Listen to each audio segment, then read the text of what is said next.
the building checking things out, listening to everybody from different acoustic perspectives and had the keynotes. But I looked in the mirror downstairs and took my jacket off, so the shirt I wasn't even aware of getting dressed, and they just like, well, I think this fits.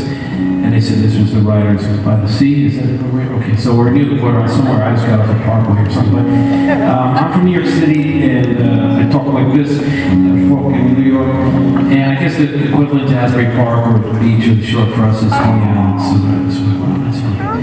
And if you go to Coney Island now, they kind of fix it up. They got a fancy ballpark. But if you want to see what it looked like, you know, when it was kind of fucked up, look at the Warriors movie. And I think there's a police term for a condom on the beach. It's called a Coney Island whitefish or something. They cleaned up the medical stuff, the syringes, and it's mostly the Nathan's is still there, and the Cyclone. It's pretty great. And I started thinking about that and realizing that, you know, songs take you to different places. And I grew up in Queens, New York, and I always wanted to go into the city because in Queens, if you were different, you got beat up. But now Manhattan has become like just some transient kind of terminus where people come in and out, and the real cool rock and roll communities are in Brooklyn and in Queens. So it's all changing because of the rents. People moving into weird places. I think even Asbury Park has now become a new resurgence on radical sexual art that's building up in music too sometimes. So I wrote this song about a girl, forget the politics and the other stuff, and she was, you know, another person that migrated to Manhattan in the early 90s when that was still the place. And she couldn't make it and couldn't really work out her dreams, so she moved back to what we looked down upon those days was Brooklyn. So now I realize it's everywhere, because I just got back from Russia a little while ago. I was out doing a tour with this gypsy punk band called the Bordello. We ended up in Moscow. I'd been a, you know, a Cold War kid, so to speak, at some point, the Reagan era, growing up, you know, the nuclear race, Russia. I got there and it was Starbucks and McDonald's and some cool old stuff. But so I realized we're all the same. If you didn't realize that yet, this whole world, we're all forced by that same gentrification and the same stuff that messes us up. There's always something that breaks your heart. And this song is about that girl. This is called Brooklyn.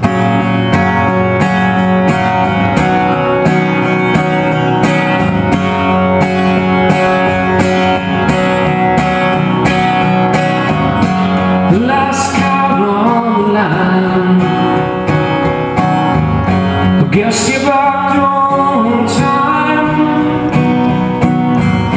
The ghost of Christmas past left walking in the trash, and you started out with nothing but lonely days. You used to like the sad songs of doom and gloom. You started out with nothing but throwaway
to surf. Only beaches in your dreams. No more trannies near work. It's still a drive walking in Queens. It's all blood money in the bank. Somehow some people find the nerve, like the soldiers they think down in D.C. If I could only find the words, if you start out with nothing but lonely days. You used to like the sad songs of doom and gloom. You started out with nothing but throwaway names. You couldn't live with me, so you moved to Brooklyn.